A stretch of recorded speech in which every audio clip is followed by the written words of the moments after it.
ప్రభువైన యేసుక్రీస్తు నామంలో అందరికీ శుభాభివందనాలు తెలియజేస్తున్నానండి. చిన్న ప్రార్థన చేసుకొని దేవుని వాక్యాన్ని ధ్యానించుకుందాం. ప్రేమ కలిగిన తండ్రి, కృప కలిగిన యేసయ్య, నీ పాదాలకి స్తుతులు స్తోత్రాలు నాయన. ఉదయకాలంలో నా తండ్రి మీ సన్నిధానంలో చేరి నాయన మా మరణ పడకల నుంచి తప్పించి తండ్రి మిమ్మల్ని స్తుతించుటకు ఆరాధించుటకు ఇచ్చిన శ్రేష్టమైన సమయాన్ని బట్టి స్తోత్రాలు. మా ప్రభువా, ఎందరికో లేని రక్షణ భాగ్యాన్ని మాకు ఇచ్చావు. మీరు దేవుడుగా గల జనులు ధన్యులను సెలవిచ్చావు. ఉదయకాల వేళల్లో తండ్రి మీరు నాయన మా హృదయాలకు కావలసిన ఆత్మీయ ఆహారాన్ని అనుగ్రహించి చక్కటి వర్తమానం నాయన మాకు దయచేసి దీవించమని, మా ఆత్మీయ జీవితాల్లో ఇంకా నాయన బలమొందుటకు మీ కృపలో దినదినం వర్ధిల్లే కృపను మా అందరికీ దయచేసి దీవించమని, చేరి వచ్చిన ప్రతి బిడ్డను ఆశీర్వదించమని యేసునామమున అడుగుచున్నాం తండ్రి, ఆమెన్. ప్రభువునందు ప్రియమైన వారలారా, మీ అందరికీ వందనములు తెలియజేస్తున్నానండి. యూసీఏ వారికి నా యొక్క ప్రత్యేక వందనాలు తెలియజేస్తున్నాను. నేటి దినానికి ఏర్పాటు చేయబడినటువంటి వాక్య భాగము చదువుకొని ఉన్నాము. న్యాయాధిపతుల గ్రంథము 2వ అధ్యాయము 16 నుంచి 18 వరకును. మరి ఇంకొక అంశం ఏంటంటే న్యాయాధిపతులు 4వ అధ్యాయము 4 నుంచి 6 వరకు చదువుకొని ఉన్నాము. ఈ యొక్క లేఖన భాగాన్ని వివరించటకు మొట్టమొదట ఈ అంశాన్ని నేను ఏర్పాటు చేసుకుంది ఒక స్త్రీ గురించి. దెబోరా అనే స్త్రీని దేవుడు లేఖనాల ద్వారా మనకు నేటి దినాన వినిపించబోచున్నాడండి. దేవుని యందు ప్రియమైన వారలారా, ఈ యొక్క దెబోరా యొక్క ప్రత్యేకత ఏంటి? అసలు ఈ పాత నిబంధన గ్రంథంలో దేవుడు లేఖనాల్లో ఆమెను ప్రత్యేకించిన ప్రవక్తినిగా ఏర్పాటు చేసుకొని పరిశుద్ధ గ్రంథంలో వ్రాయించాడు. కనుక ఆమె యొక్క ప్రత్యేకతను గురించి నేటి దినాన్ని ధ్యానించుకుందాము. ప్రియమైన వారలారా, ఈ యొక్క వాక్య భాగాన్ని ఒకసారి చదివినట్లయితే పరిశుద్ధ గ్రంథం నుంచి న్యాయాధిపతులు 2వ అధ్యాయము 18వ వచనాన్ని చూసుకుందాం. తమ శత్రువులు తమను బాధింపగా వారు విడిచిన నిట్టూర్పులు యెహోవా విని సంతాపించి వారి కొరకు న్యాయాధిపతులను పుట్టించి ఆ న్యాయాధిపతులకు తోడయుండి వారి దినములన్నిటిను వారి శత్రువుల చేతిలో నుండి ఇశ్రాయేలీయులను రక్షించెను. ఇక్కడ ఏం జరుగుతుందంటే, ఆ దినాలలో ఇశ్రాయేల్ ప్రజలు దేవునికి వ్యతిరేకంగా జీవించారు. అంటే ఇక్కడ ఏమంటున్నాడంటే, యెహోవాను విసర్జించి బయలుదేవతలను పూజించి దేవునికి కోపం తీసుకొచ్చినట్లుగా చూసాం. దేవునికి కోపం పుట్టించారంట. వీరిని రక్షించడానికి దేవుడు ఆ దినాలలో న్యాయాధిపతులను పుట్టించాడని దేవుని లేఖనాలు సెలవిస్తున్నాయి. వీళ్ళు చేసిన తప్పులు దేవుడు క్షమిస్తూ వచ్చాడు. ఆ న్యాయాధిపతులను పుట్టిస్తూ వచ్చినప్పటికీ వారిని అనేకులు రక్షించారు, కానీ వాళ్ళు ఆ రక్షణను తీసుకోవడము, మరీ తప్పు చేయడము, మళ్ళీ తిరిగి తప్పు చేయడం. ఎందుకంటే మన దేవుడు జాలిగల దేవుడు కనుక ఆ దినాల్లో వారికి కూడా న్యాయాధిపతులను ఏర్పాటు చేస్తూ వచ్చాడు. అయితే వీరిని క్రమపరిచేందుకు, అది వారిని యొక్క ప్రవర్తనలో మార్పు రావడానికి, వారిని సరిచేయడానికి ఈ యొక్క న్యాయాధిపతులను దేవుడు ఎన్నుకున్నట్లుగా చూస్తాం. ఆ యొక్క రక్షించినటువంటి నాయకులు ఎవరైతే న్యాయాధిపతులుగా ఉన్నారంటే, మొట్టమొదట ఒత్నీయేలు అనే వ్యక్తిని దేవుడు ఏర్పాటు చేసుకున్నాడు. ఈయనెవరో కాదండి, కాలేబు యొక్క అల్లుడు అక్సా యొక్క భర్త అని మనం గ్రహించాలి. ప్రియమైన వారలారా, తరువాత మరొక న్యాయాధిపతిని దేవుడు ఏర్పాటు చేసుకున్నాడు. యెహూదు అనేటువంటి న్యాయాధిపతిని దేవుడు ఎన్నుకున్నట్లుగా చూస్తాం. వారి నుంచి తప్పించడానికి మరొక న్యాయాధిపతిని ఏర్పాటు చేసుకున్నాడు. అట్రీతిగా షమ్గరు అనేటువంటి న్యాయాధిపతిని. ఈ ముగ్గురు వారి యొక్క క్రమశిక్షణ విషయంలో వారిని సరిచేయడానికి ఎంతో శ్రమించినటువంటి న్యాయాధిపతులుగా పరిశుద్ధ గ్రంథంలో ఈ లేఖనాల ద్వారా చూడవచ్చు. ప్రియులారా, ఇక్కడ ఏమంటున్నాడంటే, వీళ్ళు ఇంత పాపం చేస్తూ తప్పిదం చేస్తున్నప్పుడు చివరు వారికి ఒక రాజు ఉంటాడు, యాబీను అనే రాజు. వీరిని పరిపాలించడంలో పరుల రాజు అనమాట. కనానీయుడు అనేటువంటి రాజు ఏం చేస్తాడంటే, ఇశ్రాయేలు ఆ రాజు చేతికి అప్పగించబడతారు. అప్పగించబడినప్పుడు ఈ యాబీనికి ఒక సేనాధిపతి కూడా ఉంటాడు. అతని పేరు ఏంటంటే సిసేరా. అతని పేరు సిసేరా. ఇతను చాలా బలాఢ్యుడు ఈ సిసేరా. తర్వాత ఇతనికి 900 ఇనుప రథాలు ఉంటాయి. ఈ సిసేరా బలాఢ్యుడు, ప్లస్ మళ్ళీ అతను వీరిని బాధ పెట్టడంలో చాలా ఇశ్రాయేలీలు ఆయన పక్షంగా, యాబీను కంటే వాళ్ళు సిసేరా చాలా పవర్ఫుల్ కదండి. అందుకని ఆయన దగ్గర వీళ్ళు అనేక విధాలుగా నలిగిపోతారు. ఈ ఇశ్రాయేలీల ప్రజలు యాబీను చేతిలో నలిగిపోతారు, తన సేనాధిపతి అయినటువంటి సిసేరా చేతిలో నలిగిపోతూ ఆ బాధను ఓర్చుకోలేక ఆ యొక్క ఇశ్రాయేలీలు ఏడుస్తూ దేవుని సముఖంలో మొరపెట్టినట్లుగా చూస్తాం. ఏమని మొరపెడుతున్నారంటే, వాళ్ళు మమ్మల్ని రక్షించండి అని చెప్పి దేవుని సన్నిధిలో ప్రార్థించినట్లుగా చూస్తాం. ఆ ప్రార్థనను దేవుడు ఆలకించి వారికి ఆ యొక్క పరిస్థితుల్లో వారిని ఈ యొక్క ఇశ్రాయేలీలు బాధపడేటువంటి పరిస్థితుల నుంచి విడిపించడానికి ఈ యొక్క న్యాయాధిపతిగా ఒక స్త్రీని ఏర్పాటు చేసుకున్నట్లుగా చూస్తాం. ఆ స్త్రీ ఎవరనంటే ఈ దెబోరా.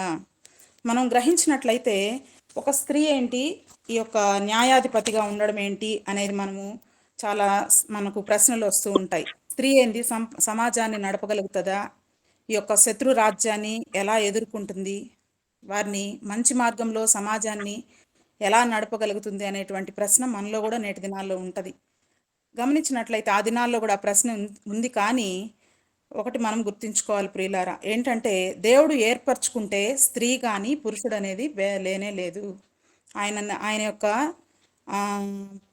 ప్రణాళికలో మనల్ని గనుక అయితే దేవుని ఆత్మ చేత ఎవరైతే నింపబడతారో వారిని దేవుడు ఖచ్చితంగా ఎన్నుకుంటాడు అనేది గ్రహించాలి. ఖచ్చితంగా వారు దేవుని చేత వాడబడతారు.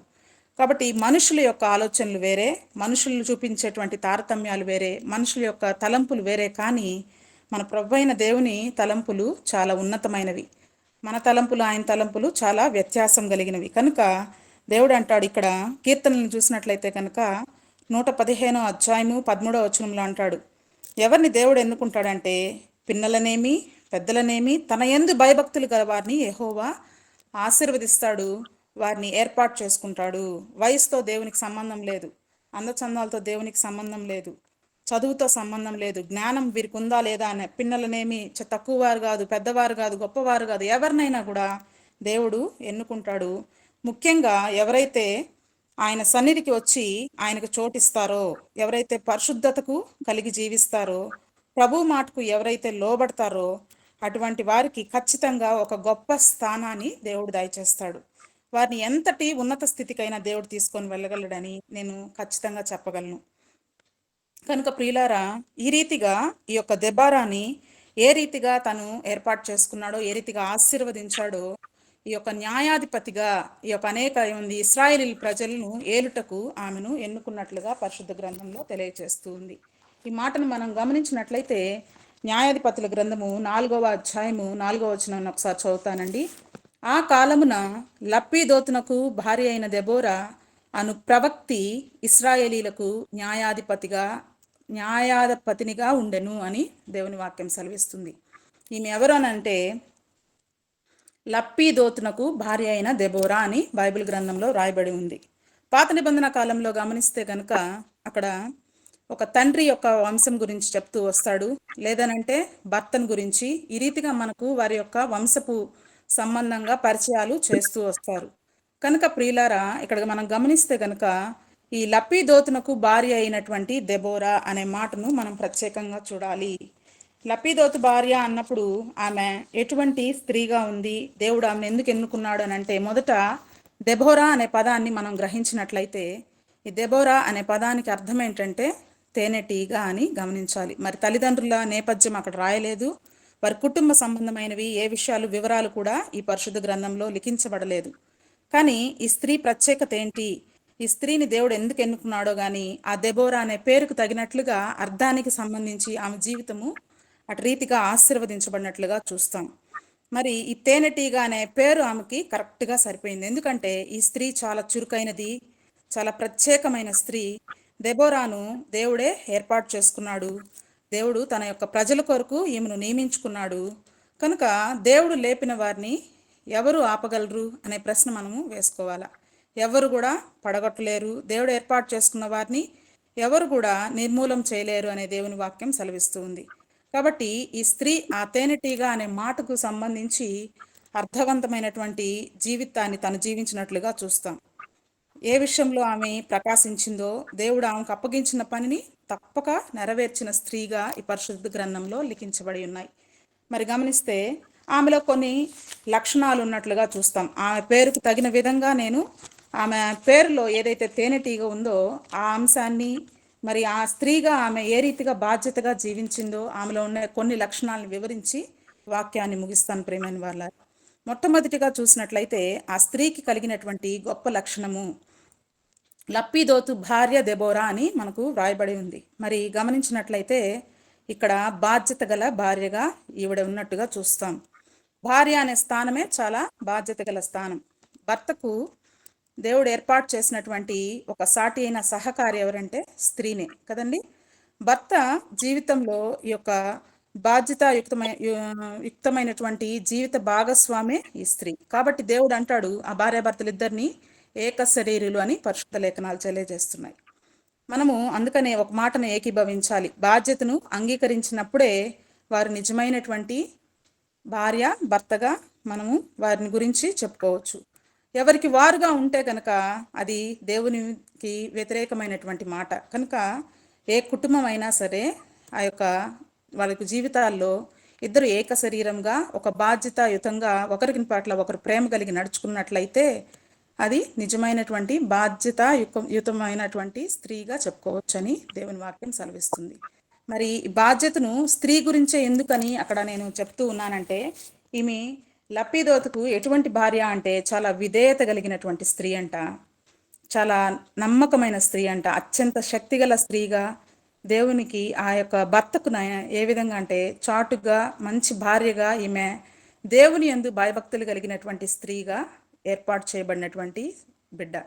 కాబట్టి దెబోరా ఎలాంటిది అని అంటే మన పరిశుద్ధ గ్రంథంలో సామెతల గ్రంథంలో సొలొమోన్ మహారాజు అనేక మాటలు రాసి ఉంటాడు. ఏమని రాయి ఉంటాడంటే, యోగ్యురాలు తన పెనిమిటికి కిరీటము, అటువంటి లక్షణము ఈ స్త్రీలో ఉంది. సామెతల గ్రంథము 12వ అధ్యాయం 4వ వచనంలో ఉంటుందన్నమాట. ఇంకొక మాట కూడా, భార్య దొరికిన వారికి మేలు దొరుకును అనేటువంటి మాట 18వ అధ్యాయము 22వ వచనంలో ఉంటుంది సామెతల గ్రంథంలో. కాబట్టి ఈమెకి ఎలాంటి స్త్రీగా ఉందంటే భర్తకు చాలా మేలుకరమైనటువంటి స్త్రీగా ఈ యొక్క దెబోరా ఉన్నట్లుగా చూస్తాం. మరి సాటి అయిన సహాయంగా మనకు ఆదాముకి హవ్వను ఏ విధంగా ఏర్పాటు చేశాడో అట్లా ఈ యొక్క లపీదోతు కంట ఈ స్త్రీని దేవుడు ఒక గుణవతి అయినటువంటి భార్యను దయచేశాడు. కాబట్టి మన గ్రంథంలో కూడా ఒక మంచి మాట ఉంటుంది, గుణవతి అయిన భార్య దొరుకుట తన పెనిమిటికి ఎవరు, ఆమె కిరీటము. 31వ సామెతల్లో 10వ వచనంలో చక్కగా వ్రాయబడి ఉంటుంది. ఆమెని ఈ రీతిగా కొనియాడబడతారు, గౌనుల యొద్ద అంట పొగొడతారని దేవుని లేఖనాలు సెలవిస్తున్నాయి. అన్ని లక్షణాలు కలిగిన స్త్రీ ఎవరంటే ఈ దెబోరా. ఈ దెబోరా ఎంత యోగ్యమైన సుబుద్ధి గల భార్య అంటే ఈ యొక్క లప్పీదోతు భార్య ఆ స్థానంలో సంపాదించుకుందని మనం తెలుసుకోవాలి. ఇదే మాటకు ఈ యొక్క దెబోరా మాట సంబంధించినట్లయితే ఏ రీతిగా అయితే బాధ్యతగా ఉండేటువంటి స్త్రీ ఉంటుందో ఆ రీతిగా ఆమె పేరులో తేనెటీగ అనే మాటకు సంబంధించి కూడా ఈ తేనెటీగలను కనుక వాటి ప్రత్యేకతను మనం చూసినట్లయితే ప్రియులారా, అవి సమస్త విషయాల్లో ఈ యొక్క ఆడ తేనెటీగ అనేది చాలా బాధ్యతగా వహిస్తుందంట. అవి ఎంతో కష్టపడతాయంట. ఎలా అంటే వాటి యొక్క తేనె తుట్టిని నిర్మాణం చేసుకోవడంలో, శుభ్రం చేసుకోవడంలో, తేనెను సమకూర్చుకోవడంలో, తర్వాత వాటిని నిల్వ చేయడంలో కానీ, తర్వాత చిన్న లావా ఉండేటువంటి వాటికి కూడా ఆహారం సమకూర్చడం కానీ, భద్రపరచడం కానీ, ఇవంతా బాధ్యతగా ఎంతో కృషి చేస్తూ ఉంటాయంట ఈ యొక్క ఆడ తేనెటీగలు. కనుక ఈ తేనెటీగ ఏ రీతిగా అయితే శ్రమిస్తూ ఉందో ఆ రీతిగా దెబోరా కూడా తన కుటుంబ పక్షంగా ఆశీర్వాదకరమైనటువంటి సుబుద్ధి కలిగినటువంటి స్త్రీగా ఉన్నట్లుగా మనము చూస్తాం. మరి రెండవదిగా గమనించినట్లయితే ఆ వాక్యంలో మనకు రాయబడి ఉంది, లప్పీదోతునకు భార్య అయిన దెబోరా అనుప్రవక్తి అని రాయబడి ఉంది. మనం పరిశుద్ధ గ్రంథంలో అనేక మంది యొక్క న్యాయాధిపతుల్ని చూసినట్లయితే దేవుడు అనేక మందిని ప్రవక్తలుగా ఏర్పాటు చేసుకున్నాడు పాత నిబంధన గ్రంథంలో. ప్రియులారా, గమనిస్తే ఈమెలో ఉండేటువంటి ప్రత్యేకత ఏంటి? మరి ఈ దెబోరా ఏ రీతిగా ప్రవక్తిగా పిలువబడింది అని అంటే, అసలు ప్రవక్తి అనగా ప్రవక్తినిగా పిలువబడడం అంటే దేవుని మాటలను వినేవారు, ఆ మాటలను మళ్ళీ ప్రజలకు చెప్పేవారని మనము అర్థం చేసుకోవాలి. అంటే దానికి పర్ఫెక్ట్ మీనింగ్ ఏంటంటే దేవునికి మనుషులకు మధ్యవర్తి ఈ ప్రవక్తిని అని గ్రహించాలి. ప్రియులారా, గమనించినట్లయితే ఈమె పని ఏంటంటే దేవుని సన్నిధిలో కనిపెట్టడం, దేవుని చెప్పే మాటలు వినడం, ఆలకించిన మాటలను యాజ్టీజ్గా అంటే ఉన్నట్లుగా ప్రజలకు అందచేయడము. ఎంత గొప్ప ఉన్నతమైనటువంటి స్థానాన్ని స్త్రీ పొందుకుందో కదండి. కాబట్టి అనేక మంది వాళ్ళు ప్రవక్తలు ఉన్నారు, కానీ ప్రవక్తినులుగా దేవుడు అన్న అని చూసుంటాం, మనకు తెలుసు బైబిల్ గ్రంథంలో. దెబోరాను కూడా ఒక ప్రవక్తినిగా దేవుడు ఏర్పాటు చేసుకొని ఒక ప్రత్యేకమైన స్త్రీగా ఈ యొక్క పరిశుద్ధ గ్రంథంలో లిఖించబడినట్లుగా చూస్తాం. కాబట్టి ఈమెలో ఏముందనంటే ఎల్లప్పుడూ దేవునితో సహవాసం కలిగిన స్త్రీగా జీవించేదంట. మా ఊరికినే దేవుడు ఏర్పాటు చేసుకోడు, ఆమెలో దేవునితో సంబంధం సత్సంబంధం కలిగి జీవించిన వారిని ప్రతి ఒక్కరిని దేవుడు దీవిస్తాడు, ఏర్పాటు చేసుకుంటాడు. అట్టి స్థానాన్ని పొందుకునింది ఈ యొక్క దెబోరా. మరి ఈ యొక్క ప్రత్యేకతను ప్రవక్తనిగా ఎలా ఉంది అన్నప్పుడు ఈ తేనెటీగల గురించి కూడా మనం గమనించినప్పుడు ఈ యొక్క తేనెటీగ కూడా వాటి ప్రత్యేకత ఏంటంటే అందమైన పుష్పాల మీద వాళ్తాయి. తర్వాత మనకు ఎంతో ఉపయోగపడేటువంటి ఆ పుష్పాలలో మకరందాన్ని సేకరించి మనకు తేనె అనేటువంటి పదార్థాన్ని సమకూరుస్తాయి కదండి. కాబట్టి మనిషి ఎంత ప్రయాస పడకపోయినా కూడా అది కష్టం, మనం అది సంపాదించాలి అంటే హనీని. కానీ ఆ తేనెటీగ ఎంతో కష్టం చేస్తుంది, ఎక్కడ కూడా రాజీ పడదు.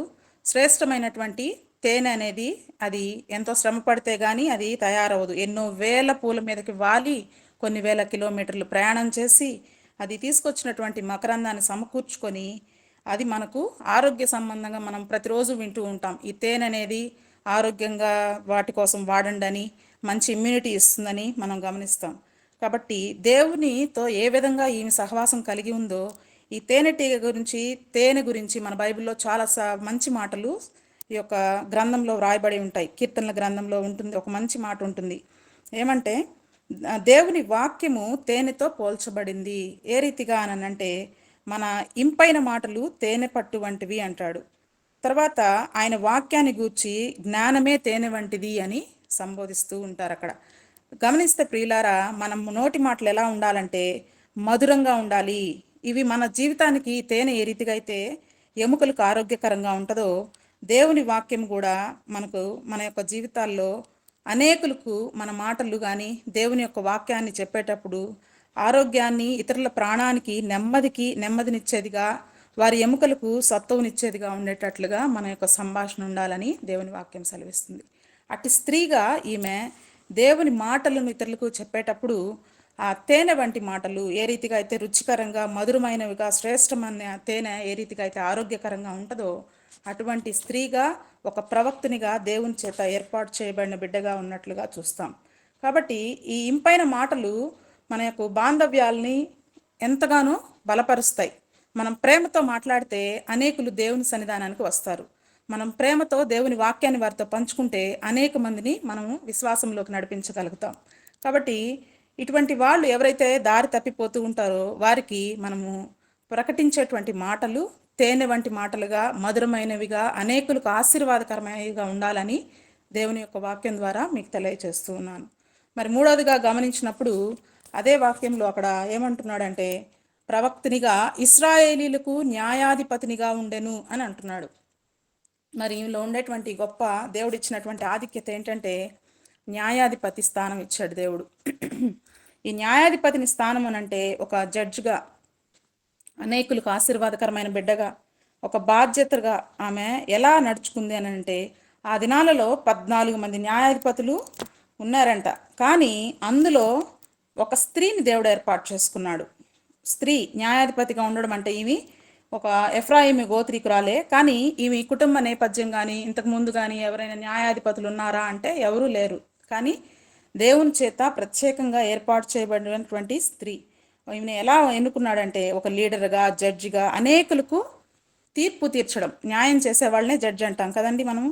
కాబట్టి తీర్పు తీర్చే వ్యక్తిగా దేవుడు ఎన్నుకున్నాడు. ఎందుకని ఈమెని ఆ విధంగా ఏర్పాటు చేసుకున్నాడంటే ఈమెలో ఉండేటువంటి దీనత్వాన్ని చూశాడు. దేవుడే జ్ఞానం ఇచ్చాడు ఆమెకి, దేవుడే ఆమెను ఆశీర్వదించాడు.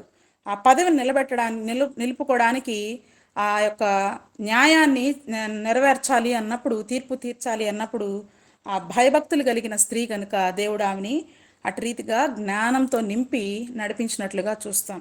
సామెతలు 2:4 ఉంటుంది ఒక మాట, యెహోవా యందు భయభక్తులు కలిగి ఉండుటయే జ్ఞానమునకు మూలము. కాబట్టి జ్ఞానం ఇచ్చేవాడు ఆయన. సమస్త వివేచనలు, జ్ఞాన వివేచనలు ఆయన యందు ఉంటాయి. ఎప్పుడైతే దేవుని సన్నిధిలో కనిపెట్టుకొని ఉంటామో, దేవుని సముఖంలో మనము ముందుకు నడుస్తూ ఆయనతో సహవాసం కలిగి జీవిస్తామో, అటు సహవాసం కలిగిన వ్యక్తులతో దేవుడు ఏం చేస్తాడంటే వారిని అత్యధికంగా ఆశీర్వదించి అనేకులకు తీర్పు తీర్చే బిడ్డగా నిన్ను నన్ను ఉంచుతాడు. ఈ దెబోరాలో ఉండేటువంటి గొప్ప విషయం ఏంటంటే దేవుడు అటు రీతిగా ఆమెను ఎన్నుకున్నాడు. అదే రీతిగా ఆమె అనేకులకు తీర్పు తీర్చే వ్యక్తిగా కూడా బాధ్యతను ఆమె బాధ్యతను నెరవేర్చి అనేకులను తీర్పు తీర్చిన వ్యక్తిగా చూస్తాం.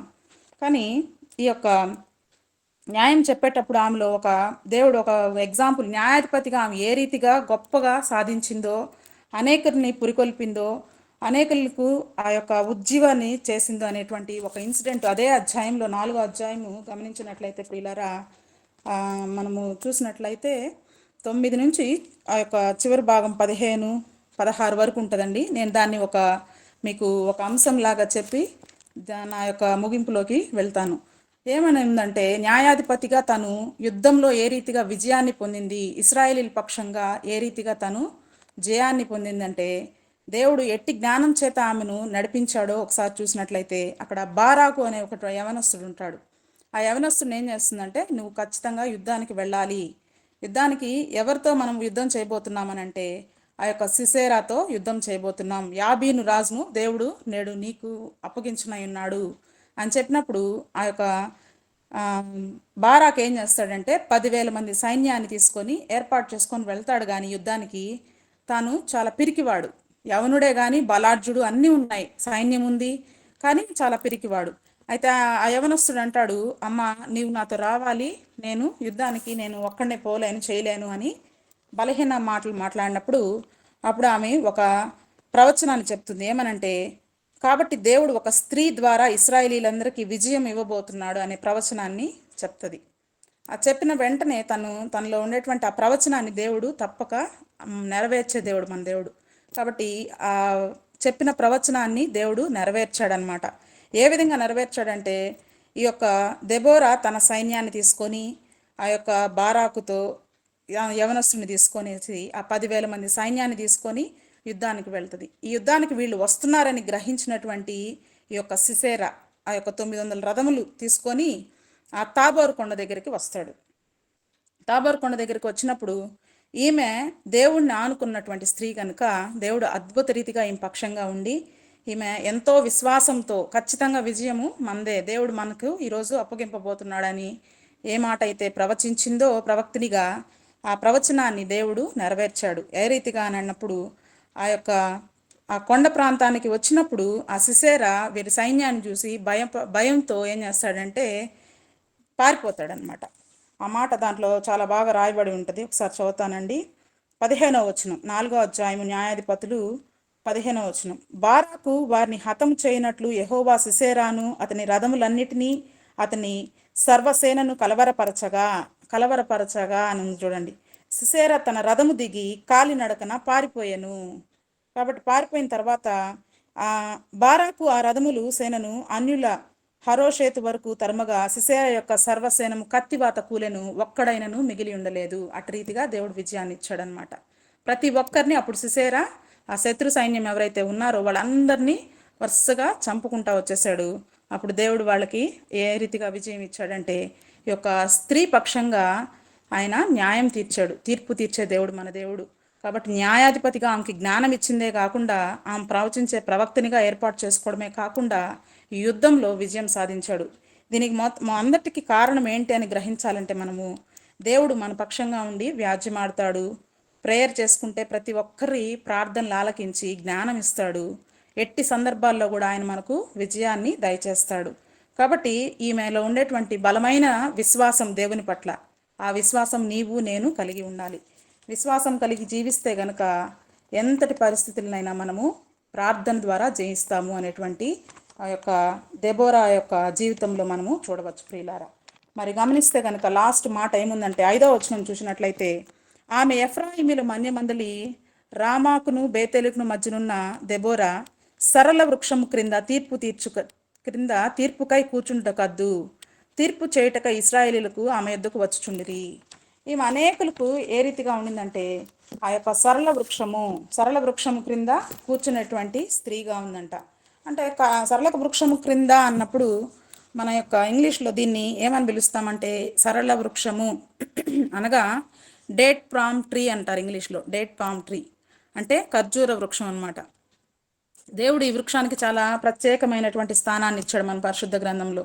ఇది దేనికి సాదృశ్యంగా ఉందో గమనిస్తే కనుక, కీర్తనలు 92:12 వచనంలో చూస్తే, నీతిమంతులు ఖర్జూర వృక్షము వలె మువ్వ వేస్తారట. ఈమెలో ఉండేటువంటి గొప్ప లక్షణం ఏంటో తెలుసా? నీతిమంతురాలు. ఈమె చాలా నీతిగా జీవించింది. ఈమె జీవితం అంతా ఎక్కడ ఆ జీవితంలో విశ్వాసంతో దేవుని యందు భయభక్తులు కలిగి నీతిగా జీవించినటువంటి స్త్రీ. ఈమెలో ఎక్కడ కూడా అవినీతి కానీ దుర్నీతి కానీ లేదు. నీతిమంతులు అంటే ఎవరంటే దైవికమైనటువంటి లక్షణాలను కలిగి ఉన్నవారే. మనము మానవులమే కానీ మానవులు కూడా నీతిమంతులుగా తీర్చబడతారా ఎలా అని మనం మనల్ని ప్రశ్నించుకుంటే కనుక పరిశుద్ధ గ్రంథంలో రోమాపత్రిక చూస్తే కనుక 5వ అధ్యాయము 1వ వచనంలో రాయబడి ఉంటుందండి. క్రీస్తు యేసునందు విశ్వాసం ద్వారా మనందరం నీతిమంతులుగా తీర్చబడ్డామంట. దేవుని బిడ్డలుగా మనము దేని ద్వారా మనము విశ్వాసులు ఉన్నామంటే క్రీస్తునందు విశ్వాసం ద్వారా నీతిమంతులుగా తీర్చబడ్డామని దేవుని వాక్యం సెలవిస్తుంది. కాబట్టి ఇంత గొప్ప మాట అపోస్తుడైన పౌలు రాస్తూ ఉన్నాడు. అంటే క్రీస్తులో మనం ఎలా ఉండాలంటే విశ్వాసం ఉంచితే, దేవునికి లోబడితే, దేవుని ఆజ్ఞలను గైకొంటే, మనము దేవుని లక్షణాలను కలిగిన వారమైతే ఖచ్చితంగా దేవునికి నీతిమంతులుగా మనల్ని పిలుస్తాడు. నీతిమంతులు అనేవాళ్ళు ఎంత ఆధిక్యతో వాళ్ళకి దేవుడిచ్చేది. అటువంటి నీతిమంతురాలు ఈ యొక్క దెబోరా. కాబట్టి ఈ నీతిని కలిగి జీవించాలి మనము. నీతి అన్నప్పుడు మన జీవితాల్లో ఏ రీతిగా కూడా దురాలోచనలు ఉండకూడదు. దేవుని యందు భయభక్తులు కలిగి ఉండాలి. దేవుని రాజ్యం కొరకు ప్రయాసపడాలి. దేవునిలో నీతిగా జీవించాలి. అప్పుడు వారి తల మీదకి ఏమొస్తాయండి? నీతిగా జీవిస్తే ఆశీర్వాదాలు వస్తాయి. కాబట్టి సామెతల గ్రంథంలో ఉంటుంది, నీతిమంతుల తల మీదకి ఆశీర్వాదములు వచ్చును. 10వ అధ్యాయం 6వ వచనంలో ఉంటుంది. ఎన్నో గొప్ప విషయాలన్నిటివి పరిశుద్ధ గ్రంథంలో రాయబడి ఉంటాయి. సామెతల గ్రంథంలో అయితే నీతిమంతుని గురించి అనేక మార్లు దేవుడు మాట్లాడుతూ ఉన్నాడు సొలొమోన్ మహారాజ్ ద్వారా. కాబట్టి దేవుడు ఆ నీతిమంతుల యొక్క జీవితాల్లో ఏమేమి ఇస్తాడనేది దెబోరా జీవితంలో ఏ రీతిగా ఆశీర్వదించాడంటే తమ యొక్క జ్ఞానాన్ని ఇచ్చి ముందుకు నడిపించాడు. వాళ్ళు ఎలా ఉంటారంటే నీతిమంతులు ఎల్లప్పుడూ చిగురాకు వలె ఉంటారంట. వారి సంతానాన్ని దేవుడు దీవిస్తాడు. యుద్ధంలో అనేక విధాలుగా ఇశ్రాయేలీల ప్రజలందరినీ దేవుడు దీవించాడు. తర్వాత ఈమె కాలంలో ఈ యొక్క దెబోరా పరిపాలించిన కాలంలో 40 సంవత్సరములు వీరి తర్వాత నిమ్మళంగా ఉన్నారంట ఇశ్రాయేలీల ప్రజలు. ఎందుకనంటే ఈమె యొక్క న్యాయాధిపతిగా ఉన్నప్పుడు ఆ యొక్క రాజుని ఎప్పుడైతే హతమార్చారో, ఆ యొక్క రాజు ఎప్పుడైతే చనిపోతాడో ఆ తర్వాత నుంచి వారి యొక్క జీవితాల్లో ప్రజలందరూ ఎంతో సురక్షితంగా ఉన్నారు, ఎంతో నెమ్మదిని పొందారంట దెబోరా కాలంలో. కాబట్టి ఆమె 40 years వారిని పరిపాలించిందంట. కాబట్టి అటువంటి జీవితం మనం కూడా కలిగి ఉండాలి. ఆశీర్వాదకరమైన బిడ్డగా సరళ వృక్షం కింద కూర్చునుట అని అంటే ప్రతి స్త్రీ ఏ విధంగా ఉండాలి అని అంటే, కొంతమంది స్త్రీలు ఏ రీతిగా ఉంటారో పరిశుద్ధ గ్రంథంలో మనం చూస్తూ ఉంటాం. కొంతమంది మంచి వారుగా జీవిస్తారు, బాధ్యత కలిగినటువంటి స్త్రీలుగా ఉంటారు, దేవుని యందు భయభక్తులు కలిగిన స్త్రీలుగా ఉంటారు. ఒక చిన్న వ్యత్యాసం మనం చూస్తే తేనెటీగకు ఈగకు కొంచెం డిఫరెన్స్ ఉంటుంది కదా. తేనెటీగ ఏం చేస్తుందంటే మామూలుగా దేని మీద వాళ్తుంది అని అంటే మకరందాన్ని సేకరించడానికి ఉపయోగపడుతుంది. మరి ఈగను గమనిస్తే కనుక ఈ యొక్క మురికి స్థలాల్లో వాళ్తుంది. ఆ మలమూత్రాలు, కుళ్ళిన కలేబరాలు, వాటిపైన పాడైన ఆహార పదార్థాల మీద వాళ్తుంది. దీనివల్ల మనకేమొస్తుంది అని అంటే అనారోగ్యం వస్తుంది. అదే కనుక ఈ మకరందాన్ని పీల్చేటువంటి తేనెటీగ ఏదైతే ఉందో దాని ద్వారా వచ్చేటువంటి తేనెను తీసుకుంటే మనకు ఆరోగ్యం ఇస్తుంది. కనుక మనం ఎక్కడ కూర్చోకూడదు అని అంటే అపవిత్రమైన స్థలాల్లో కూర్చోకూడదు. పరిశుద్ధ గ్రంథంలో కీర్తన 1:1 రాయబడి ఉంటుంది, దుష్టుల ఆలోచన చొప్పున నడువక, పాపుల మార్గమున నిలవక, అపహాసకులు కూర్చుండు చోటున కూర్చుండక అని రాయబడి ఉంటుంది. మరి స్త్రీలు కొంతమంది లోక సంబంధంగా కనబడే కొంతమంది దినమంతా లోకంలోనే జీవిస్తూ ఉంటారు. ఎలా? అపవిత్రమైన సినిమాలు, సీరియళ్ళు, చెడు చిత్రాలు, చెడ్డ పుస్తకాలు చదవడం వారి మనసును మాలిన్యం చేసుకుంటారు. వీరు చెడిపోయేది కాకుండా వీరు సమాజంలో అంటే మన సంఘంలోకి వచ్చి సహోదరులను చెడిపేస్తూ ఉంటారు. అట్టి స్త్రీలుగా క్రీస్తులో ఉండకూడదు. ఎలాంటి అపవిత్రమైన వారు వారిలో ఉండేటువంటి అపవిత్రతను పోగొట్టుకొని పరిశుద్ధంగా జీవించే వారితో సహవాసం కలిగి ఉంటే మంచి జీవితాన్ని వారు పొందుకుంటారు. కాబట్టి ఈగలాంటి అపవిత్రత మనలో ఉండకూడదు. కానీ తేనెటీగ ఏ రీతిగా పరిశుద్ధంగా ఉంటుందో అంటే పరిశుభ్రమైన పుష్పాలపై వాళ్తుంది, స్వచ్ఛమైన మకరందాన్ని తీసుకుంటుంది. అవి ఆ మకరందం ద్వారా మనకు అనేక మందికి ఆశీర్వాదకరం అంటే ఆరోగ్యం కదండి. కాబట్టి ఆ రీతిగా స్త్రీలు కూడా ఎలా ఉండాలంటే ప్రతి చోట వాళ్ళు ఉండేటువంటి చోట ఇతరులతోకి శుభములు చెప్పేవారుగా, ఆశీర్వాదకరంగా, మేలుకరంగా ఉండాలి. కాబట్టి మన జీవితాల్లో కూడా ఈ దెబోరాలో ఉండేటువంటి ఈ 4 లక్షణాలు మనం చూసుకోవాలి. ఆ 4 లక్షణాలు మనం గ్రహించాలి. ఆ స్త్రీ ఏ రీతిగా ఈ యొక్క ఇశ్రాయేలీల ప్రజలకు ఆశీర్వాదకరమైన బిడ్డగా ఉండిందో దెబోరా యొక్క మాటలో ఏదైతే తేనెటీగుందో దాని తగిన విధంగా ఆమె జీవితం చురుగ్గా జీవించింది. ఆ కుటుంబానికి ఆశీర్వాదకరంగా ఒక భార్య స్థానంలో ఉండింది.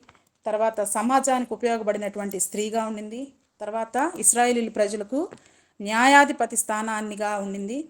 ప్రవక్తనిగా ప్రవచించేటువంటి వాటిల్లో కావచ్చు, దేవుడు ఆమెను అనేక రీతిగా ఏర్పాటు చేసుకున్నాడు. శత్రువుల్ని తరముగొట్టడంలో, యుద్ధాన్ని ఆమె విజయం సాధించడంలో, ఇన్నింటినీ ఒకేసారి బ్యాలెన్స్ చేస్తూ తన స్త్రీ జీవితంలో అనేకులకు దీవెనకరంగా ఆశీర్వాదకరంగా ఉన్నట్లుగా చూస్తాం. కాబట్టి దెబోరా వంటి జీవితము ప్రతి స్త్రీ కానీ ప్రతి ఒక్క బిడ్డ అంటే క్రైస్తవ విశ్వాసి ప్రతి ఒక్కరూ ఈ రీతిగా అన్ని విషయాల్లో జ్ఞానం కలిగి భయభక్తులు కలిగి సమాజంలో అనేకులకు ఆశీర్వాదకరంగా దేవుని వాక్యాన్ని పంచిపెట్టే బిడ్డగా దేవునికి మేలుకరంగా జీవించేవారుగా ఉండాలని కోరుతున్నానండి. ఈ చిన్న వాక్యాన్ని దేవుడు దీవించి ఆశీర్వదించును గాక. ఆమేన్. Thank you sir.